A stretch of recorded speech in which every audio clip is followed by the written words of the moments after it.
Israel పాలస్తీనా మధ్య భీకర యుద్ధం మొదలైంది. కానీ ఈ పగ ఇప్పటిది కాదు. కొన్ని వందల ఏళ్ల నుంచే ఉప్పు నిప్పుగా ఉన్న ఇజ్రాయెల్ పాలస్తీనా వివాదం ఆధునిక కాలంలో అనేక మలుపులు తీసుకుంటూ కొనసాగుతూనే ఉంది. కేవలం భూభాగం కోసమే జరుగుతున్న ఈ యుద్ధంలో ఎంతో మంది ప్రాణాలు కోల్పోయారు, మరెంతో మంది నిరాశ్రయులయ్యారు. అయినా ఆగని పరిస్థితి. ఇదంతా కేవలం జెరూసలేం కోసమేనని యావత్ ప్రపంచానికి తెలుసు. అయినా ఆపేవారే లేరు. అసలు ఇజ్రాయెల్కు పాలస్తీనా మధ్య గొడవలు ఎందుకు ప్రారంభమయ్యాయి? హమాస్ ఉగ్రవాదులకు ఇజ్రాయెల్ అంటే ఎందుకు పడదు? ఇప్పటివరకు ఈ రెండు ప్రాంతాల మధ్య జరిగిన యుద్ధాలు ఏమిటి? ఇప్పుడు చూద్దాం.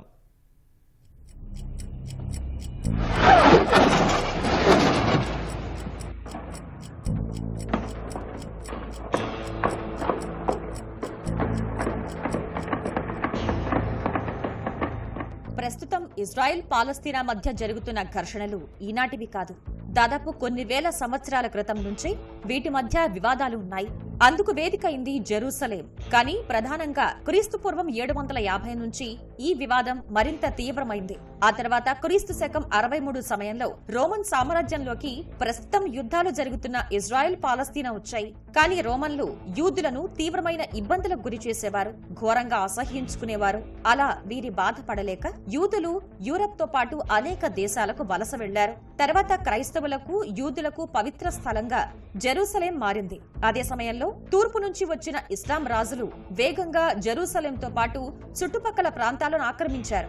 అలా క్రీస్తు శకం 950 వచ్చేసరికి యూదులు, క్రైస్తవులు, ఇస్లాం మతస్థులకు పవిత్ర స్థలంగా మారిపోయింది. ఆ తర్వాత 1516లో ఒట్టోమన్ సామ్రాజ్యం ప్రస్తుతం ఉన్న పాలస్తీనాను పూర్తిగా ఆక్రమించింది. 1750 నుంచి 1917 వరకు జెరూసలేం ఒట్టోమన్ ఆధీనంలోనే ఉంది. అలా యూరప్ నుంచి తరిమివేయబడిన కొంతమంది యూదుల కుటుంబాలకు ఒట్టోమన్ రాజ్యం ఆనాడు ఆశ్రయం ఇచ్చింది. అదే సమయంలో జర్మనీకి సపోర్ట్ చేస్తూ ఒట్టోమన్ రాజ్యం మొదటి ప్రపంచ యుద్ధంలో పాల్గొంది. కానీ ఆ యుద్ధంలో వీరు ఓడిపోవడంతో జెరూసలేం కాస్త బ్రిటిషర్ల చేతుల్లోకి వచ్చింది. దీనికి కారణం యూదులేనని నమ్మిన హిట్లర్ వారిని ద్వేషించడం మొదలుపెట్టాడు. అలా పెద్ద సంఖ్యలో వారి చావుకు కారణమయ్యాడు. అప్పుడే తమకంటూ ప్రత్యేక దేశం కావాలని యూదులు భావించారు. అలా 1919 నుంచి 1939 వరకు ప్రపంచంలో ఆయా దేశాల్లో స్థిరపడ్డ యూదులు నెమ్మదిగా జెరూసలేంకు వచ్చేశారు. పెద్ద ఎత్తున పాలస్తీనాకు వచ్చిన వారిని అక్కడ అప్పటికే స్థిరపడిపోయిన పాలస్తీనీలు ద్వేషించేవారు. కానీ ఈ పరిస్థితిని అప్పుడు అధికారంలో ఉన్న బ్రిటిషర్లు సరిగా పరిష్కరించలేదు. అందుకే ఈ సమస్య ఇంతవరకు వచ్చిందని చరిత్రకారులు చెబుతుంటారు. ఇజ్రాయెల్ కి పాలస్తీన్ కి అసలు మధ్యలో ఉన్న గొడవ ఏంటి అంటే దీనికి కల్చరల్ ప్రాముఖ్యత కూడా ఉంది, రేషియల్ ప్రాముఖ్యత కూడా ఉంది, అండ్ రిలీజియస్ ప్రాముఖ్యత కూడా ఉంది.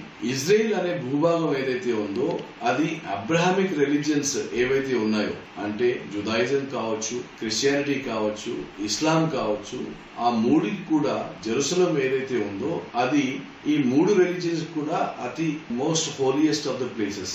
అండ్ ఈ మూడు రిలీజియన్స్ కూడా ఆ భూభాగాన్ని తమ కంట్రోల్లో ఉంచుకోవడానికి గత 1400 ఏళ్లుగా కొట్లాడుతున్నాయి. సో ఈ పోరాటం ఏదైతే జరుగుతోందో ఈ మూడింటి మధ్యలో ఇది కొత్త కాదు.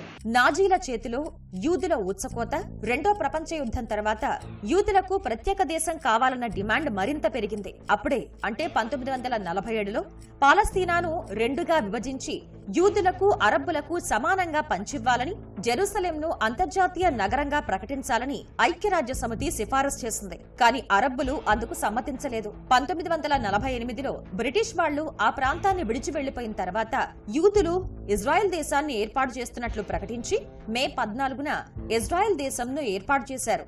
దాంతో ఒక్కసారిగా ఉద్రిక్తతలు, ఘర్షణలు తలెత్తాయి. చాలా మంది ప్రజలు పాలస్తీనా విడిచిపెట్టి పారిపోయారు. పాలస్తీనీ పౌరులకు మద్దతుగా మరుసటి రోజే ఈజిప్ట్, జోర్డాన్, సిరియా, ఇరాక్లు ఇజ్రాయెల్ పై ముప్పేట దాడి చేశాయి. దీనినే మొదటి అరబ్ ఇజ్రాయెల్ యుద్ధం అంటారు. ఈ యుద్ధంలో ఇజ్రాయెల్ గెలిచి పెద్ద మొత్తంలో భూభాగాన్ని స్వాధీనం చేసుకుంది. కానీ అది చాలా నష్టాన్ని మిగిల్చింది. రెండవ ప్రపంచ యుద్ధంలో హిట్లర్ యూదుల్ని ఊచకోసుకొచ్చినప్పుడు అక్కడ యూదులంతా కూడా వాళ్ళ తలదాచుకోవడానికి పాలస్తీనా భూభాగంలోకి వచ్చారు. ఈ పాలస్తీనా భూభాగంలోకి వచ్చిన తెలివైన యూదులు సహజంగా వాళ్ళు ఏం చేశారంటే పాలస్తీనా యొక్క భూములు కొనటం, పాలస్తీనా యొక్క భూభాగాన్ని ఆక్రమించడం. క్రమేపీ ఇది ఎట్లా జరిగిందంటే పాలస్తీనా భూభాగంలోకి వచ్చి పాలస్తీనాని ఆక్యుపై చేశారు. ఘర్షణలు జరగడం మొదలుపెట్టింది. ఈ ఇజ్రాయెల్ ఎప్పుడైతే ఫామ్ అయిందో వాళ్ళు చాలా కష్టపడి, ముఖ్యంగా అందులో ఉన్నటువంటి రైతులు, ఇండస్ట్రియలిస్ట్స్, ఒక దేశాన్ని చాలా గొప్పగా పునర్నిర్మించారు. అది ఏమాత్రం నచ్చనటువంటి ఈ 5-6 ముస్లిం దేశాలు సంయుక్తంగా ఇజ్రాయెల్ మీద అటాక్ చేశారు. అలా 1948-49లో మొదలైనటువంటి యుద్ధము 3-4 యుద్ధాల కింద మారింది. 73 వరకు వరుసగా యుద్ధాలు చేశారు.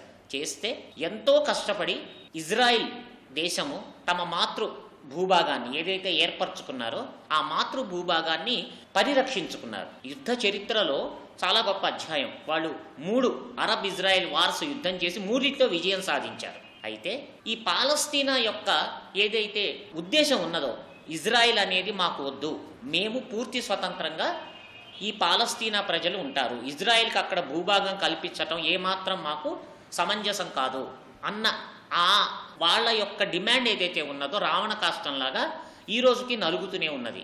ఈ యుద్ధంలో జోర్డాన్ స్వాధీనం చేసుకున్న దానికి వెస్ట్ బ్యాంక్ అని, ఈజిప్ట్ ఆక్రమించిన దానికి గాజా స్ట్రిప్ అని పేరు పెట్టారు. ఇలా ప్రశాంత వాతావరణం నెలకొంది అనుకున్న సమయంలోనే 1967లో ఇజ్రాయెల్ అరబ్ దేశాల కూటమి మధ్య మళ్లీ యుద్ధం జరిగింది.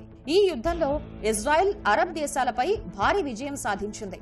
దీంతో West Bank, Gaza Strip, Golan Heights, Sinai ద్వీపకల్పం వంటి భూభాగాలను ఆక్రమించింది. చివరకు 5 లక్షల మంది పాలస్తీనియన్లు నిరాశ్రయులయ్యారు. ఆ తర్వాత 1973లో అరబ్ దేశాలకు ఇజ్రాయెల్ కు మధ్య యోమ్ కిప్పుర్ యుద్ధం జరిగింది. ఈజిప్ట్, సిరియా కలిసి ఇజ్రాయెల్ పై దండెత్తి వచ్చాయి. ఈ యుద్ధంలో ఈజిప్ట్ సినాయి ద్వీపకల్పాన్ని స్వాధీనం చేసుకుంది.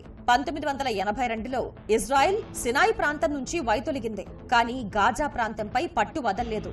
6 సంవత్సరాల తర్వాత ఈజిప్ట్, ఇజ్రాయెల్ మధ్య శాంతి ఒప్పందం కుదిరింది. ఇజ్రాయెల్ తో సమస్యలను పరిష్కరించుకున్న తొలి అరబ్ దేశం ఇదే. తర్వాత జోర్డాన్ కూడా ఈజిప్ట్ బాటలో నడిచి ఇజ్రాయెల్ తో తటస్థ వైఖరిని అవలంబించింది. ఈజిప్ట్, జోర్డాన్ తటస్థ వైఖరి కారణంగా పాలస్తీనీలకు పోరాటం చేయడానికి మరో మార్గం లేకుండా పోయింది. అప్పుడే మేమున్నామంటూ హమాస్ పుట్టుకొచ్చింది. అదే హర్కత్ అల్ ముఖావమా అల్ ఇస్లామియా. పాలస్తీనాలోని 2 రాజకీయ పక్షాల్లో ఇదొకటి. 1987లో వెస్ట్ బ్యాంక్, గాజా, తూర్పు జెరూసలేంలో ఇజ్రాయెల్ ఆక్రమణకు వ్యతిరేకంగా మొదటి తిరుగుబాటు ఉద్యమం ఇది ప్రారంభించింది. హమాస్ ను షేక్ అహ్మద్ యాసిన్ నెలకొల్పారు. 1988లో హమాస్ ఒక చార్టర్ ను ప్రచురించింది. ఇందులో భాగంగా ఇజ్రాయెల్ ను నాశనం చేయాలని, ఒకప్పటి పాలస్తీనాను పునరుద్ధరించి ఇస్లామిక్ సమాజాన్ని ఏర్పాటు చేయటమే తమ లక్ష్యమని వారు ప్రకటించారు. కానీ ఇదో విదేశీ ఉగ్రవాద సంస్థ అంటూ అమెరికా, బ్రిటన్ తో పాటు ప్రపంచంలోని పలు దేశాలు ప్రకటించాయి. ఇది 2006 నుంచి గాజా ప్రాంతంలో పరిపాలన సాగిస్తోంది.